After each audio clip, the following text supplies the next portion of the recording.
परमाणु भौतिकी, एक परिचय। Introduction to nuclear physics. नमस्कार दोस्तों, आज हम एक बहुत ही रोमांचक और जटिल विषय की ओर कदम बढ़ाने जा रहे हैं। आज हम झांकने वाले हैं परमाणु भौतिकी की दुनिया में, जो विज्ञान की एक महत्वपूर्ण शाखा है। ये भौतिकी की वो ब्रांच है जो पढ़ता है परमाणु के सेंटर के बारे में, यानी न्यूक्लियस के बारे में। परमाणु के इस छोटे से हिस्से में बहुत सारी ऊर्जा और रहस्य छुपे होते हैं। ये बहुत ही इंटरेस्टिंग फील्ड है, जहां हम बहुत ही छोटे कणों की ताकत और उनके काम करने के तरीके को समझते हैं। यहाँ पर हम प्रोटॉन, न्यूट्रॉन और इलेक्ट्रॉन जैसे कणों के बारे में जानेंगे। इस वीडियो में हम जानेंगे परमाणु भौतिकी की बेसिक बातें और इसके यूजेस आसान भाषा में। हम यह भी समझेंगे कि कैसे वैज्ञानिक इन कणों का अध्ययन करते हैं और उनके व्यवहार को समझते हैं। हम देखेंगे कि कैसे परमाणु ऊर्जा बनती है, कैसे यूज होती है और इसके विभिन्न एप्लीकेशंस क्या हैं और इससे होने वाले नुकसान से कैसे बचा जा सकता है। सुरक्षा के उपाय और प्रोटोकॉल भी जानेंगे। तो चलिए शुरू करते हैं ये नया सफर। इस यात्रा में हम परमाणु भौतिकी के अद्भुत और रहस्यमयी संसार को करीब से जानेंगे। परमाणु की संरचना, स्ट्रक्चर ऑफ द एटम। सबसे पहले परमाणु होता क्या है?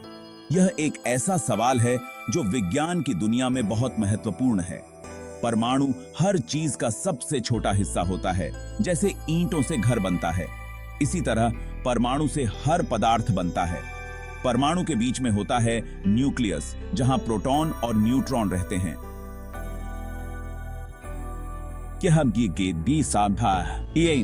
यह न्यूक्लियस परमाणु का सबसे घना और भारी हिस्सा होता है। प्रोटॉन पे पॉजिटिव चार्ज होता है और ये बताते हैं कि परमाणु कौन सा एलिमेंट है। प्रोटॉन की संख्या से ही तत्व की पहचान होती है। न्यूट्रॉन पे कोई चार्ज नहीं होता और ये परमाणु को भारी बनाते हैं। न्यूट्रॉन का मुख्य कार्य परमाणु के द्रव्यमान को बढ़ाना है। न्यूक्लियस के चारों तरफ इलेक्ट्रॉन घूमते रहते हैं, जिन पे नेगेटिव चार्ज होता है। ये इलेक्ट्रॉन बहुत तेज गति से न्यूक्लियस के चारों ओर चक्कर लगाते हैं। कितने प्रोटॉन हैं ये बताता है कि तत्व कौन सा है। जैसे एक प्रोटॉन से हाइड्रोजन बनता है और 2 से हीलियम बनता है। प्रोटॉन की संख्या बदलने से तत्व बदल जाता है। न्यूट्रॉन की संख्या बदलने से समस्थानिक बनते हैं, जिनके केमिकल प्रॉपर्टीज सेम होते हैं। समस्थानिकों में प्रोटॉन की संख्या समान होती है, लेकिन न्यूट्रॉन की संख्या अलग होती है, जिससे उनके भौतिक गुण बदल सकते हैं। रेडियोधर्मिता अणुओं का परिवर्तन, radio activity transformation of atoms. कुछ परमाणुओं के नाभिक अनस्टेबल होते हैं और समय के साथ टूटते रहते हैं, जिससे ऊर्जा निकलती है। इस प्रोसेस को रेडियोधर्मिता कहते हैं। 3 तरह के रेडियोधर्मी क्षय होते हैं, अल्फा, बीटा और गामा।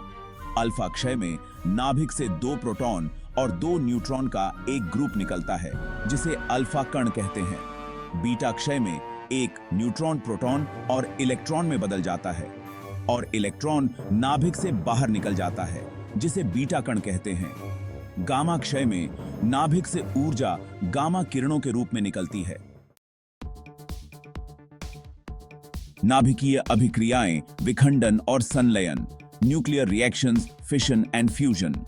नाभिकीय अभिक्रियाओं में परमाणु के नाभिक में बदलाव होता है, जिससे बहुत सारी ऊर्जा निकलती है। यह ऊर्जा कई रूपों में उपयोग की जा सकती है, जैसे बिजली उत्पादन और चिकित्सा।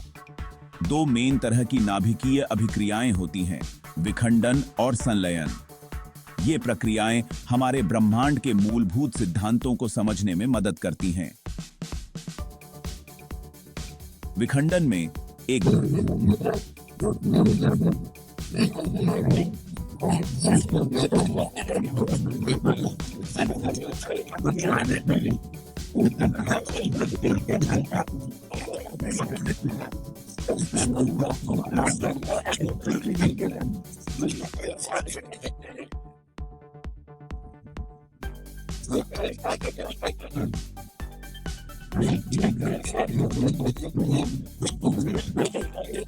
में 2 हल्के नाभिक जैसे हाइड्रोजन मिलकर एक भारी नाभिक बनाते हैं, जैसे हीलियम।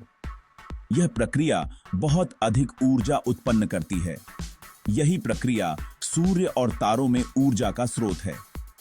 संलयन की ऊर्जा इतनी शक्तिशाली होती है कि यह हमारे सौर मंडल को रोशन करती है।